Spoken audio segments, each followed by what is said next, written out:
जय सीताराम एसआर आनंद चैनल रे आपण मानक हार्दिक स्वागत करुच्ची आ एक नुआ वीडियो सहित भाई भाई रे समस्या बा युद्ध यही कथा पर महाभारतर कहानी यही महाभारतर कहानी रे धृतराष्ट्र एवं पंडु को कथा ये दुई भाई भितर चंद्रवंश रे जात तेणु धृतराष्ट्र अंध थिले पंडु सान थिले शास्त्र अनुसार धृतराष्ट्र राजा हेबे बड़ पुओ किंतु बड़ पुओ अंध अयोग्य अछंती से राजा हेबे नाही किंतु सान भाई राजा हेबे सान भाई राजा हेले किंतु सान भाई राजा हबार इच्छा नथिला से वन गमन कले पत्नी सहित भाई को राज्यभार देदेले तुम्हें राज्य चलाओ किंतु मन भितर रहा लोभ लोभ्याच कर्म लभ्यते मनुष्या लोभ जोगु मु राजा होता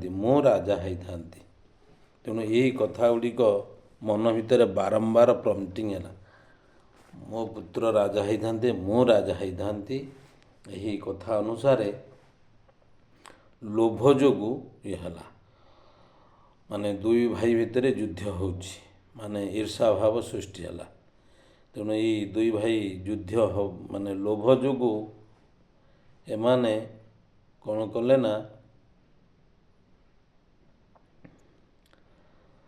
माने ये पलैगले ये राजा है रहिले लोभ जोगु दुई भाई भितर समस्या रहिला किंतु समयक्रमे धृतराष्ट्रंकर विवाह करिया को जेतले समय आसी जाइछि धृतराष्ट्र विवाह करचंती अंध को किए विवाह करिवो तेणु गांधार नरेश जो अच्छी बर्तमान अफगानिस्तान कांधार से गांधार सेन राजांकर सुबल राजांकर कन्या होउचंती गांधारी गांधारी थिले उआसी कन्या क्या कहुजिबो ना अमावास्या तिथि होइथिबो कृत्तिका नक्षत्र होइथिबो अर्धरात्र रे जो कन्याटी जन्म होइथिबो ताकू उआसी कन्या कहा जाए तेणु से उआसी कन्या जदि जन्म होला तार विवाह जहाँ को करिवो तार स्वामी मरीजिवो पुणी कौन हम स्वामी मरीगला पर कौन हम तेणु आपको किए विवाह हम तेणु ये कि उआसी कन्या से तार प्रतिकार स्वरूप ज्योतिष माने बा पंडित माने कहले ताकू छेली सहित विवाह कर दियो छेली सहित विवाह करेकी ताकू बलि दिया जाऊ छेली की विवाह करेकी ताकू मारिदेले तार स्वामी आउ सी जागू विवाह करिवो सी आउ तार स्वामी मरिबो नाही यही कथा उपरे से भली कला परे गांधारी कौन है ना विधवा हो गले विधवा हो गले सत तापर सूठू पुणी जेहेतु ये अंध अच्छा किए विवाह कर तेणु गांधारी को विवाह करेले तेणु धृतराष्ट्र मनरे गोटे क्रोध रहीगला अफसोस रहीगला जे मु विधवा नारीटी को विवाह कली बोली से क्रोधवशत ये सुबल राजा सहित तांकर 100 पुत्र सहित सुबल राजा को बंदी करिकी पत्थर घर भितर रखिदेले से पत्थर घर भितर बंदी करी रखिले से समय से विचार कले जे एवं से धृतराष्ट्र देले गोटे मात्र थाली अन्न दब सी को 100 जन खाई बंचे गोटे थाली अन्न केतिकी हम 100 जन खाई बंचे तेणु से सुबल राजा विचार कले जे आमे 100 जन अच्छे सी आमको जमी हैरान करिकी मारुची तेणु आम भितर से भली जड़े सुयोग्य कि जे चालाक पुत्र अच्छी सी मारिपार ये धृतराष्ट्र समस्त पुत्र मान तार वंश को नाश कर धृतराष्ट्र वंश को नाश कर से जो खाद्य खीरी पूरी जहाँ सब आसी थाए से खाद्य गुड़ी को कौन करती ना जन को बांटिकी खाइबु बोली ସୁବଳ ରାଜା ତାଙ୍କ ଭିତରେ ପ୍ରତିଯୋଗିତା କରିଦେଲେ ପୁତ୍ରମାନଙ୍କ ଭିତରେ, ଯିଏ ଚାଲାକ ହେବ, ଚାଲାକ ଥିବ ସିଏ ଖାଇପାରିବ। ଯେ ଏଇ ହାଡ଼ଟା ଅଛି, ଏଇ ହାଡ଼ ଭିତରେ ଏଇ ସୂତାଟାକୁ ଯେ ଏକରରୁ ସେକରକୁ ପୁରେଇକି ବାହାର କରିଦେବ, ସିଏ ହିଁ ଏ ଅନ୍ନକୁ ସବୁ ଖାଇବ, ସିଏ ହିଁ ସମସ୍ତଙ୍କୁ ମାରିପାରିବ। ତା ଭିତରେ ଏ ଯେଉଁ ସବୁବେଳେ ଥିଲା ଶଙ୍କୁନିଙ୍କର ଶକୁନି ସମ୍ପୂର୍ଣ୍ଣ କୁରୁକୁଳ ନାଶ ପାଇଁ ଯିଏ ପ୍ରତିଜ୍ଞା କରିଥିଲା ସିଏ ହେଉଛନ୍ତି ଶକୁନି, ବା ସମ୍ପୂର୍ଣ୍ଣ କୁରୁକୁଳ ନାଶ କରିବୁ ବୋଲି ପିତାଙ୍କର ନିର୍ଦ୍ଦେଶକୁ ପାଳନ କରିଥିଲା। ସେଥିପାଇଁ ଆଜିଠାରୁ ତୋ ନାଁ ହେଲା ଶଙ୍କୁନି। ତେଣୁ ସିଏ ସେ ହାଡ଼ଟାକୁ ସେ ଯେଉଁ କ୍ଷୀରି ହେଇକା ଯେଉଁ ଦେଇଥିଲେ, ମିଠା ଦେଇଥିଲେ, ସେ ମିଠାର ରସକୁ ତା ଭିତରେ ଭରି ଦେଇକି ଛାଡ଼ିଦେଲେ, ପିମ୍ପୁଡ଼ି ସହିତ ବାନ୍ଧିଦେଲେ, ପିମ୍ପୁଡ଼ି ଗାଣ୍ଠିରେ ଯୋଡ଼ିଦେଲେ। ପିମ୍ପୁଡ଼ି ମିଠା ଖାଇ ଖାଇକା ଏକର ଭିତରେ ଯାଇକି ସେକରେ ବାହାରି ପଡ଼ିଲା ହାଡ଼ ଭିତରେ। ତେଣୁ ସବୁ ଭାଇମାନଙ୍କ ଭିତରେ ସେଇ ଶକୁନି ହିଁ, ଅର୍ଥାତ୍ ସେଇ ସୌବଳ ହିଁ ସେ ଏ ବୁଦ୍ଧି ପ୍ରୟୋଗ କରିକି ସୂତାଟାକୁ ଏକରୁ ସେକରୁ ବାହାର କରିଦେଇଥିଲା। ସେଥିପାଇଁ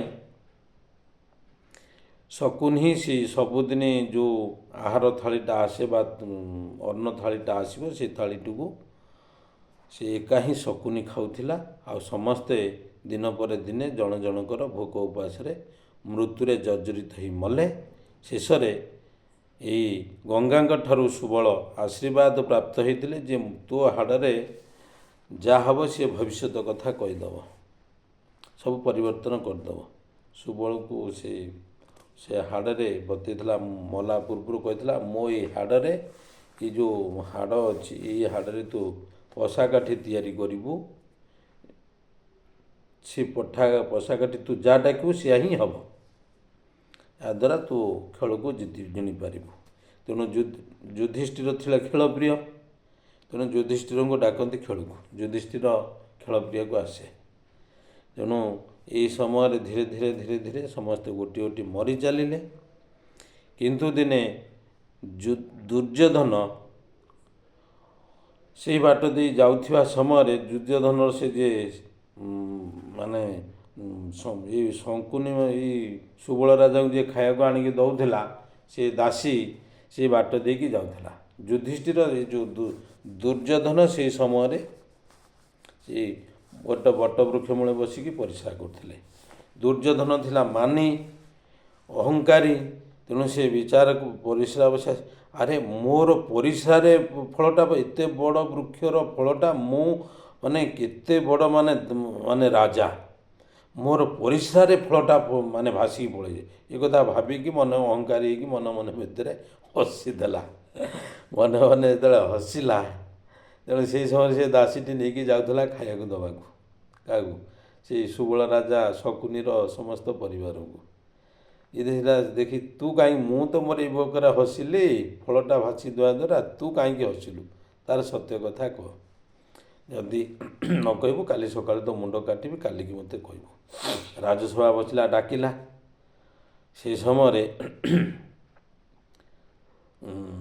ଏଇ ଯେଉଁ ଦାସୀ ଜଣକ ନେଇକି ଯାଇଥିଲା ଖାଇବା ଦେବାକୁ, କହିଲା, ବାପା ଭିତରେ ଯିଏ ଅଛରେ ଥାଅ, ଆଜି ଦିନଟା ଖାଇବ, କାଲିଠାରୁ ଆଉ ଖାଇବାକୁ ମିଳିବ ନାହିଁ।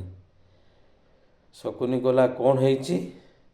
ନା ବାପୁରେ, ସେ ଯାଉଥିଲି, ସେ ରାଜା ଏମିତି ବସିଥିଲା, କ'ଣ ଦେଖିକି ବସିଥିଲା, ପରିସ୍ରା ବସିଥିଲା, ହସିଦେଲା କ'ଣ, ମୁଁ ଦେଖିକି ତାକୁ ଦେଖି ହସିଦେଲି। କିନ୍ତୁ ମୁଁ ଜାଣିନି କାହିଁକି ସେ ହସିଲା, ମୁଁ ହସିଦେଲି। ସେଥିପାଇଁ ତାର କାରଣ କ'ଣ କହ, ନହେଲେ ମୁଁ ତୋତେ ଇଏ କରିବି। ସେଥିପାଇଁ ଶକୁନି କହିଦେଲେ, ଯଦି ସଭାକୁ ଡାକିବେ କହିବେ, ଏଡ଼େ କହିଦେବୁ, ତାର ଆନ୍ସର ହେଉଛି, ଉତ୍ତର ହେଉଛି, ଏଡ଼େ ଗଛର ଏଡ଼େ ତରୁ, ଦେଖି ହସିଲେ ରାଜା କରୁ। ଅର୍ଥାତ୍ ଏଡ଼େ ବଡ଼ ଗଛରୁ ଏଡ଼େ ତରୁଟି ଉତ୍ପନ୍ନ, ଫଳଟାରୁ ଏତେ ବଡ଼ ତରୁଟେ ଉତ୍ପନ୍ନ ହେଇଛି, କିନ୍ତୁ ମୋର ସାମାନ୍ୟ ପରିସ୍ରାରେ ଭାସି ପଳେଇ ଯାଉଛି ଇଏ ଫଳଟା। ଯେତେବେଳେ ଏଇ କଥାଟା କହିଦେଲା ସେ ସଭା ଭିତରେ, ପୁଣି କହିଲା, ସତ କଥା କହି, ଇଏ ତୋତେ କିଏ କହିଛି, ନହେଲେ ତ ମୁଣ୍ଡ କାଟିବି। ପୁଣି ସିଏ ସବୁଠୁ ଦାସୀ ସେଠି ସତ କଥା କହିଲା, ସେଇ ଘର ଭିତରେ, ଯେଉଁ ଅନ୍ଧାର ଘର ଭିତରେ, ପଥର ଘର ଭିତରେ ପୁରେଇ ଯାହାକୁ ରଖିଛୁ, ସେଇ ଭିତରୁ ମୋତେ କିଏ ଜଣେ ସେଇ ଲୋକଟି କହିଲା। ସେଥିରୁ ସବୁ ମରିଯାଇଥିଲେ, ଶକୁନି ଏକା ବଞ୍ଚିଥିଲା। ଶକୁନି ହିଁ ସେଇ କଥାଟା କହିଥିଲା। ତାପରେ ଜାଣିଲା ଏ ଜଣେ ଭବିଷ୍ୟ ବକ୍ତା, ତେଣୁ ଆକୁ ମୁଁ ମନ୍ତ୍ରୀ କରିବି। ତତ୍କ୍ଷଣାତ୍ ଦୁର୍ଯ୍ୟୋଧନ ଗଲା, ତାକୁ ସେଥିରୁ ମୁକ୍ତି କଲା, ମୁକ୍ତି କରିକି ମନ୍ତ୍ରୀ ପଦ ଦେଇଦେଲା।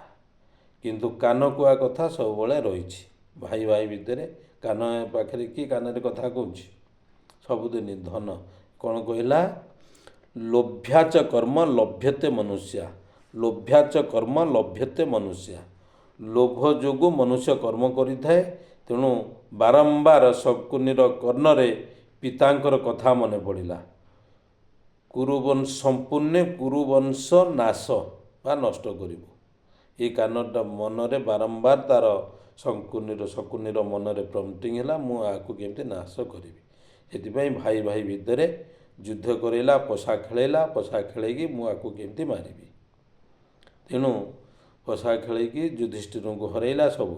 ତେଣୁ ଶାସ୍ତ୍ରରେ କୁହାଯାଇଛି ଯେତେବେଳେ ବିପତ୍ତି ସମୟ ଆସିକି ମାନେ ଉପସ୍ଥିତ ହେବ, ଶାଳି ବେନରମ୍ଭା କର୍କଟ ବିନାଶ କାଳେ ଫଳ ଲଭ୍ୟନ୍ତେ ଯଥା। ଶାଳି ବେନରମ୍ଭା କର୍କଟ ବିନାଶ କାଳେ ଫଳ ଧାରନ୍ତି ଯଥା, ତଥା ନରାଣାଂ ବିନାଶ କାଳେ ଦ୍ୱିତୀୟ ମଦ୍ୟଞ୍ଚ ସ୍ତ୍ରୀଞ୍ଚ। ତେଣୁ ବିନାଶ କାଳରେ ଯଦି କୌଣସି ପୁରୁଷ ମଦ୍ୟପାନ କରିବ, ଦ୍ୱିତୀୟ କରି ମାନେ ଏଇ ଜୁଆ ପଶା ଫସା ଖେଳିବ, ପରସ୍ତ୍ରୀ ଗମନ କରିବ, ବାରମ୍ବାର ପରସ୍ତ୍ରୀ ସଦା ଲମ୍ପଟ ଚରିତ୍ରର ରହିବ, ତାହେଲେ ସିଏ ବିନାଶ ହେବ। ଆଉ କିଏ ବିନାଶ ହେବ? ଶାଳି କହିଲେ ଧାନ, ଧାନ ପାଚିଗଲେ ଜାଣ ତାର ବିନାଶ ହେଲା, ସିଏ ମୂଳ କଟା ହେବ। ଏବଂ ବେଣ କହିଲେ ବେଣୁ ବାଉଁଶ, ବାଉଁଶ ଯଦି ଫଳିଲା ଅର୍ଥାତ୍ ତାକୁ ବାଉଁଶୁଣୀ କହନ୍ତି। ବାଉଁଶର ଯେଉଁ ଗଛର ବାଉଁଶରେ ଫୁଲ ପଳେଇ ଆସିଲା ତାକୁ ବାଉଁଶୁଣୀ, ସେ ଗଛଟା ବାଉଁଶୁଣୀ ହେଇଯାଏ, ସେ ଗଛଟା ଜଣେ ସେ ଗଛଟା ମଲା। ଏବଂ ଆଉ କିଏ?